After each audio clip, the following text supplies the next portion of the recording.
Ok, donc bonjour à tous.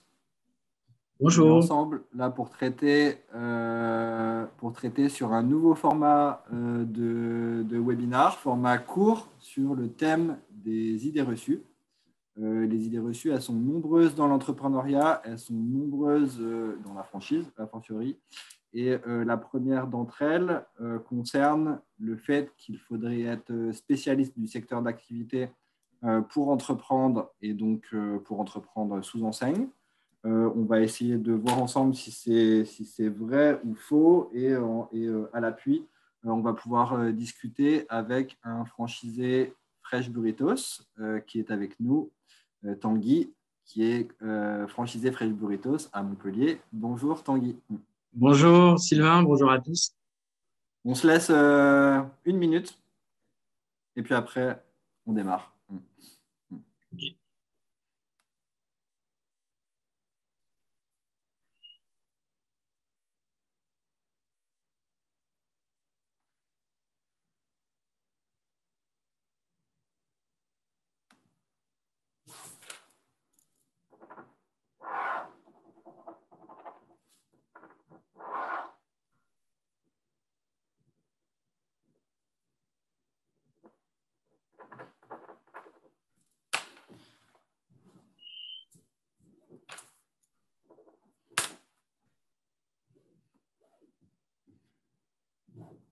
Allez Tanguy, on y va?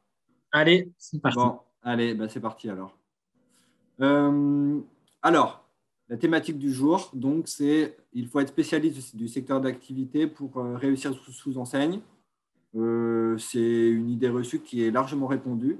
Je pense que même que c'est inconsciemment, en fait, on a tous tendance à considérer que quand on a fait quelque chose pendant plusieurs années, eh ben, on est uniquement capable de faire ça et de rester dans une espèce de forme de confort. Et donc, il y a un espèce de presque de biais qui fait que soit on va s'auto-censurer à sortir d'un secteur d'activité, soit c'est les personnes de notre entourage ou nos conseils qui pourraient nous dissuader d'aller vers une activité qui est pas immédiatement identique à celle qu'on réalise aujourd'hui. Et donc, c'est un frein pour de nombreuses personnes qui souhaitent ou qui souhaiteraient entreprendre, de se dire est-ce que je suis capable finalement d'aller vers un autre secteur d'activité, puisque peut-être j'ai la crainte de ne pas être au niveau, ou parce que tout le monde me rabâche que finalement je ne serais pas capable d'évoluer dans un autre secteur d'activité. Euh, En vérité, les enseignes, elles ont un raisonnement qui est beaucoup plus large et en fait, elles cherchent première chose, des compétences. Elles cherchent des personnes qui sont capables de manager des équipes, qui sont capables de gérer un point de vente et qui sont capables d'avoir un esprit commerçant ou commercial, ça dépend si on est en B2B ou B2C, avec leurs clients. Et donc, ça, ces compétences, en vérité, on peut les retrouver dans n'importe quel secteur d'activité, qu'on vende des cuisines ou qu'on soit dans l'activité de la restauration. On va retrouver des compétences qui vont être similaires ou qui sont transversales et qu'on va pouvoir utiliser d'une activité à une autre. Et si on veut aller encore un peu plus loin, en fait, la manière d'avoir acquis ou d'avoir de manière innée en fait, ces compétences, elles sont aussi liées aux traits de personnalité de l'entrepreneur. Sa détermination, sa persévérance, son adaptation au changement. Ben là, on le verra avec Tanguy, l'adaptation au changement, finalement, on ne pouvait pas faire plus, puisque entre le changement d'activité professionnelle, le changement de vie tout court, le changement d'implantation, ben, ça fait beaucoup de choses à la fois. Et donc, effectivement, ça veut dire qu'il faut avoir une capacité de résilience, d'adaptation, on l'appelle comme on veut.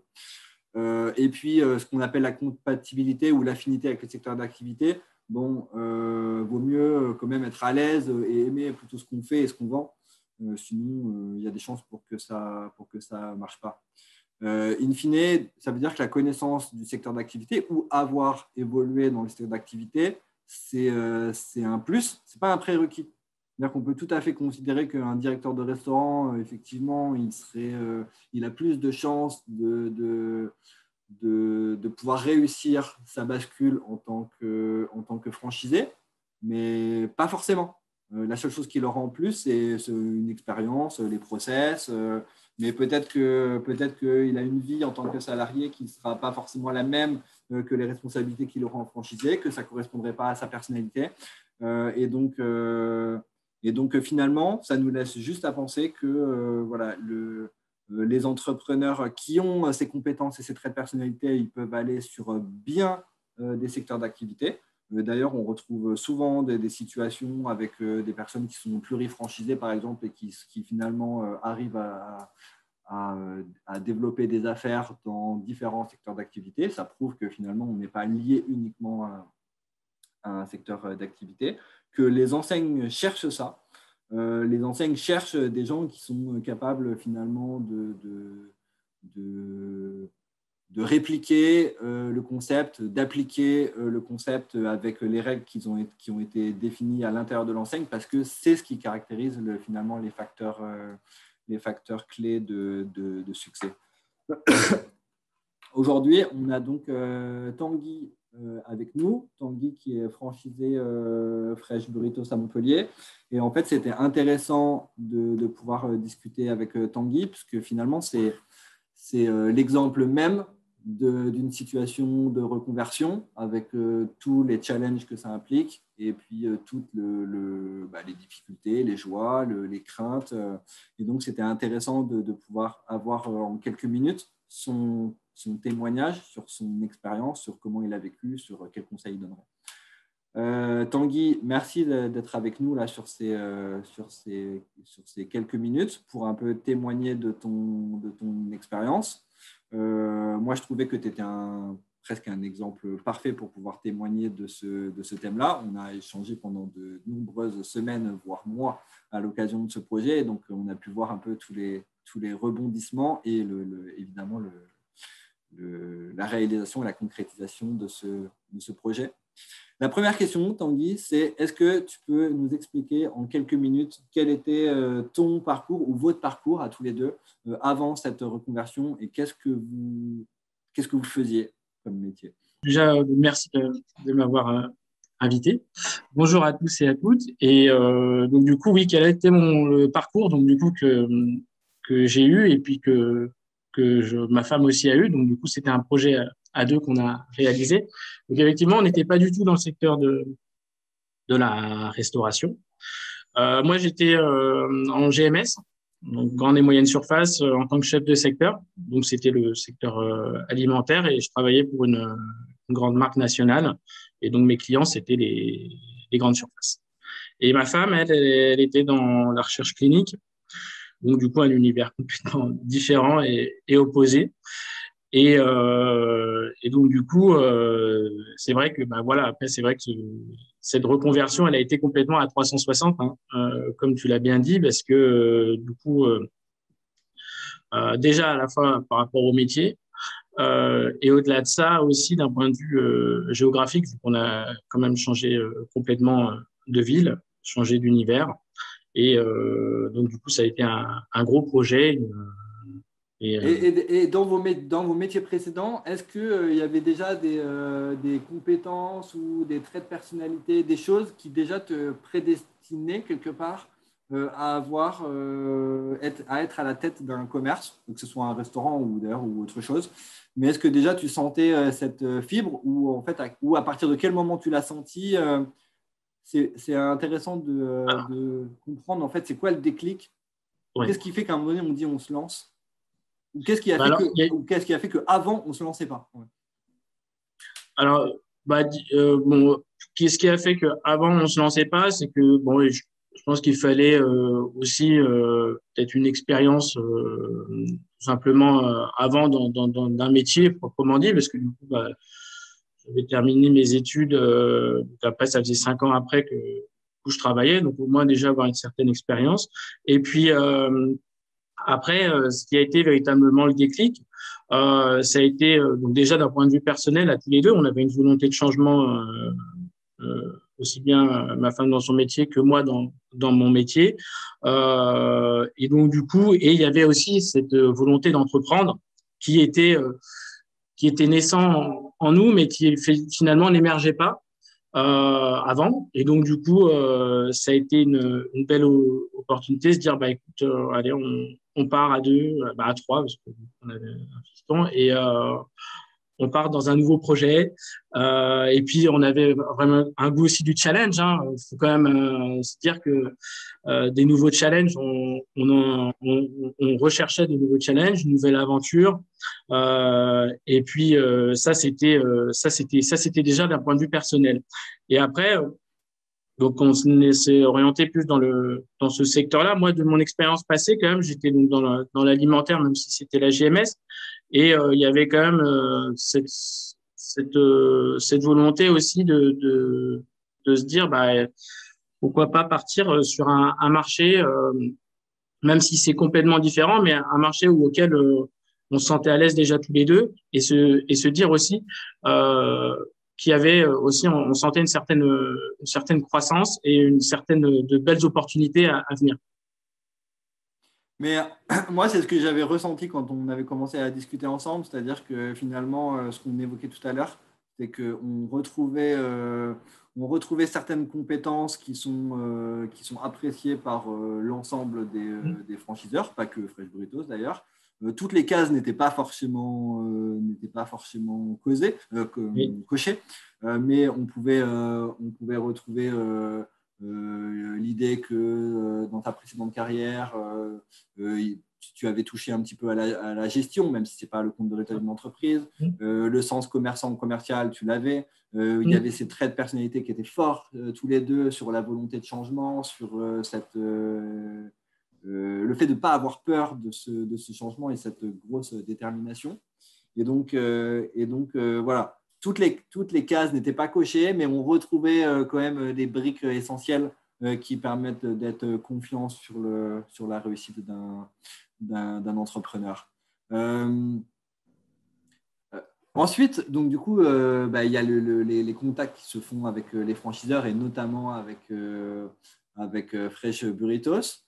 Est-ce que quand même à ce moment-là, vous êtes encore en réflexion de savoir si vous allez le faire ou pas? Est-ce que finalement le staff de l'enseigne et tous les pans du projet sur lequel ils vont pouvoir accompagner ou aider, est-ce que c'est un élément déclencheur de votre prise de décision? Enfin, comment, en gros, sur quel point en fait vous êtes dit quand même, c'est hormis le fait qu'effectivement il y a un concept, il y a quelque chose que vous appréciez là-dedans. Quels sont les autres éléments de l'enseigne qui vont dire OK, en fait, ça augmente les conditions de réussite du projet? Oui, c'est vrai que oui, de toute façon, on s'était décidé, donc du coup, on partait dans l'entrepreneuriat.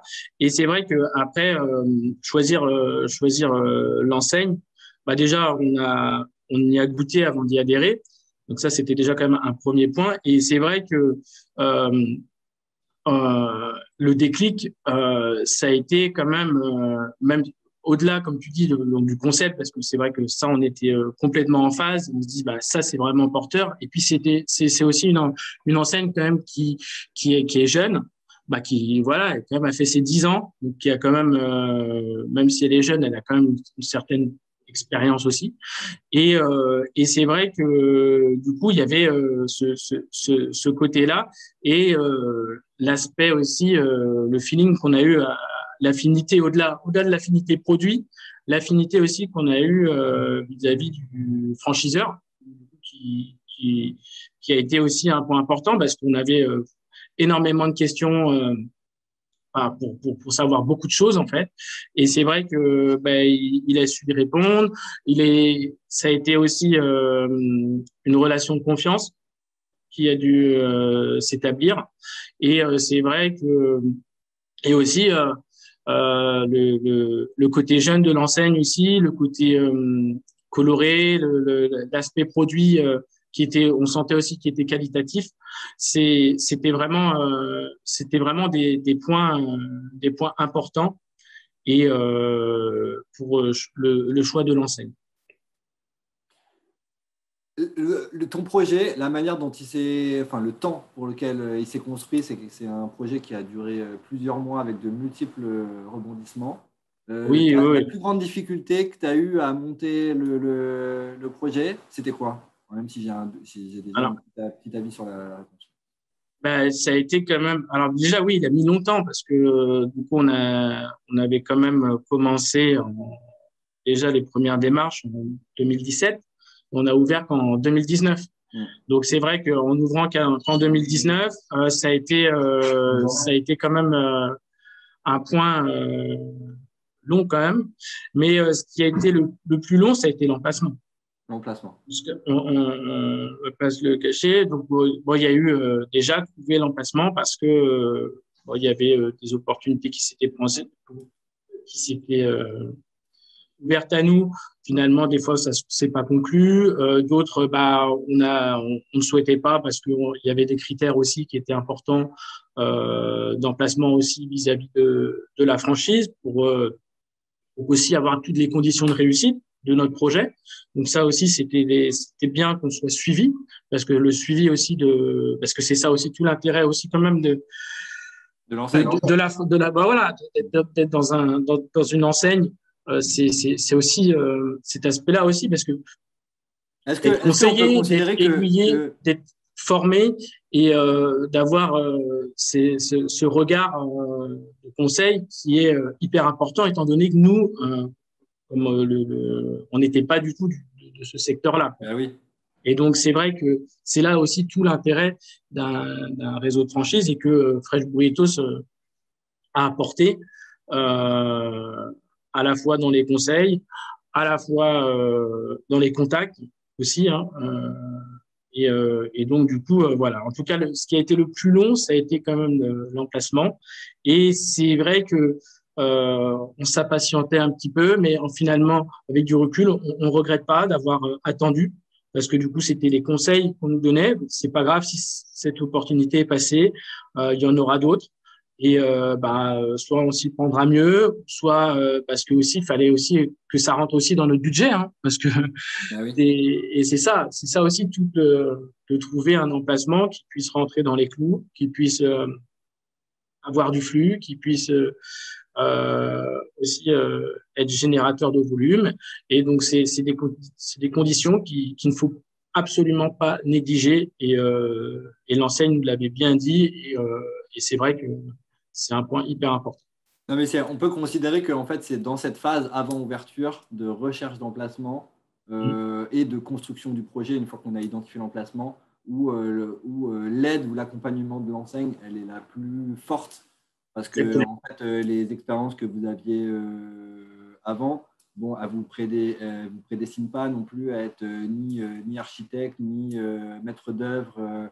Donc, il y a toute une question d'identification d'emplacement, d'identification du potentiel, de négociation des conditions avec des gens qui sont quand même pas faciles, de travaux, de chiffrage, d'autorisation qui sont quand même hyper importants et très compliqués. Et là, évidemment, quand on fait un projet en indépendant, quand on fait un projet avec une enseigne qui est staffée et qui finalement, d'ailleurs, dont c'est la vocation finalement d'aider les entrepreneurs à construire des projets selon les règles entre guillemets de l'enseigne, bon, bah évidemment, ça aide. Qu'est-ce qui, dans vos expériences passées, avec le recul, est-ce que vous estimez à tous les deux qu'il y a des choses dans vos expériences, ou pas forcément dans les expériences professionnelles d'ailleurs, qui vous aident aujourd'hui à réussir en tant que franchisé? C'est soit de l'expérience, soit des traits de caractère, soit une façon dont vous avez été éduqué ou grandi, je ne sais pas, ça peut être plein de choses, mais qui sont, vous estimez aujourd'hui que c'est des choses qui participent finalement au fait que vous gérez bien votre bascule. Bah oui, il y a oui, effectivement, on est ce qu'on est aussi par rapport à lié à notre éducation, nos expériences mais c'est vrai que oui, d'un point de vue, déjà d'un point de vue, je pense, personnel, tous les deux, quand même, on a une certaine pugnacité et une détermination quand on souhaite quelque chose. Donc ça, c'est déjà un point important parce que malgré les obstacles qu'on rencontre, c'est toujours avancer et en tirer des conclusions pour être davantage meilleur. Ça, c'était déjà d'un point de vue, voilà, c'est dans notre manière d'être à tous les deux. Donc déjà, ça, c'est important. Et après, d'un point de vue plus professionnel, oui, dans les expériences passées, en tout cas en parlant pour moi, c'est vrai que tout ce qui était la gestion, le pilotage d'une activité, même si c'était dans un univers différent, on reste quand même dans des voilà dans des choses qui sont un peu qui restent quand même similaires. Et après aussi un état d'esprit aussi quand même compétitif pour pouvoir toujours aller de l'avant et aussi une certaine rigueur qu'il faut avoir aussi dans sa manière de fonctionner. Et ça, c'est vrai que tous les deux, aussi bien ma femme dans son domaine d'activité qu'il fallait extrêmement rigoureuse. Et c'est vrai que c'est des choses qui, là, parce qu'il y a des process à appliquer, parce qu'il y a Et tout en plus dans la restauration. des règles, Il y a aussi exactement, notions des règles d'hygiène, des trucs d'hygiène. périssables. Donc c'est vrai que c'est des choses qui font que voilà, ça nous aide, même si on n'était pas même si on n'était pas dans cet univers. Finalement, c'est des choses qu'on duplique et que voilà et qu'on adapte tout simplement.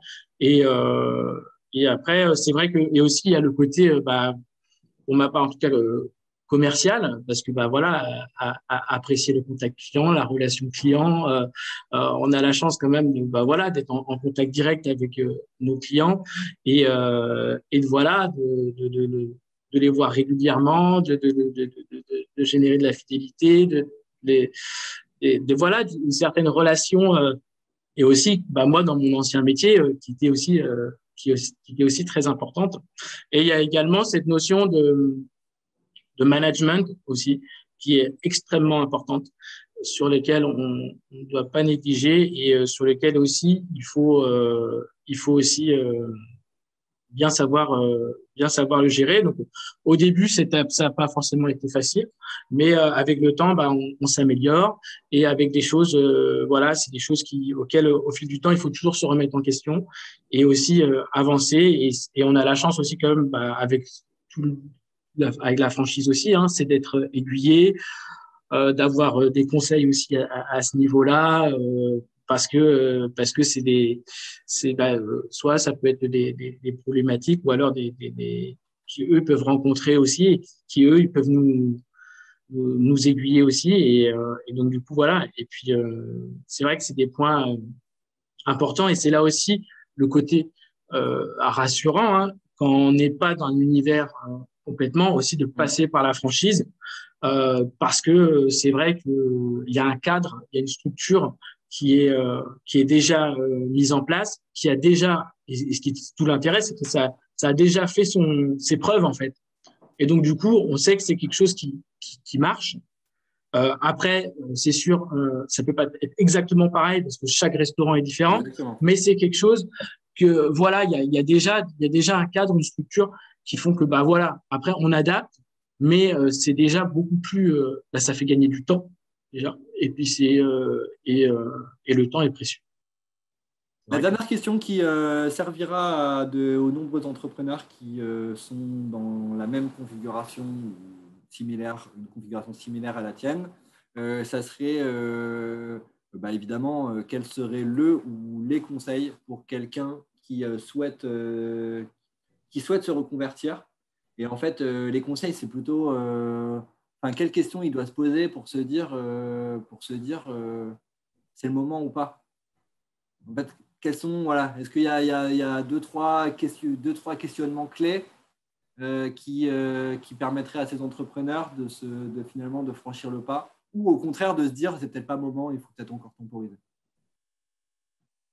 Alors, après, moi, je suis assez jeune, c'est une jeune expérience. Donc, après, moi, je peux dire par rapport à nous, hein, donc, nous, bah, déjà, je pense que déjà, mentalement, hein, il faut se dire, bon, est-ce qu'on est prêt ou pas? Mais après, c'est vrai que, en fait, bah, nous, on n'a pas non plus attendu que 50 000 conditions soient réunies, quoi. Il faut se dire que, bah, voilà, est-ce que, déjà, on est prêt déjà, c'est aussi une décision qui est faite quand on est en famille aussi, dire bah voilà, est-ce que tout le monde est prêt à suivre aussi le mouvement? Ça, c'est important pour pas qu'il y ait déjà des discordes à ce niveau-là. Et après, avoir une certaine affinité dans ce qu'on fait, parce que du coup, on va voir le temps va passer beaucoup plus vite. On va apprécier ce qu'on fait, on va y aller avec le sourire le matin. Donc ça, c'est un point important. Et après, il faut quand même être motivé et déterminé dans ce qu'on fait et à y aller jusqu'au bout, quoi.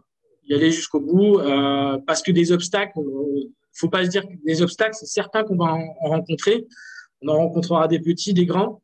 Mais après, c'est que bah, il faut avancer et se dire que bah, faut déjà avoir un état d'esprit. Bah, comme tu disais au début, nous, on se disait pas ça, on était résilient, mais c'est se dire bah voilà, il faut rebondir, il faut essayer parce que sans cesse, c'est de l'adaptation et c'est aussi et travailleur. Ça, faut être travailleur parce que faut être Il ça n'y a rien c'est qui tombe du ciel. ah ouais c'est ça. C'est vrai que je l'ai pas forcément trop dit parce que pour moi c'était la notion de travail Une base. c'est voilà, mais faut être bosseur. Faut être Bon, bosseur. tu regrettes rien. Non, je regrette rien. Là, voilà, je regrette rien. Non, non, on va de l'avant. On est content. On est content malgré même ce qu'on a eu l'effet Covid. Voilà, on est content. On regrette pas. Bah, On voilà. avance Moi, et je suis puis très content que tu aies pu partager et, ton témoignage et- parce que ça montre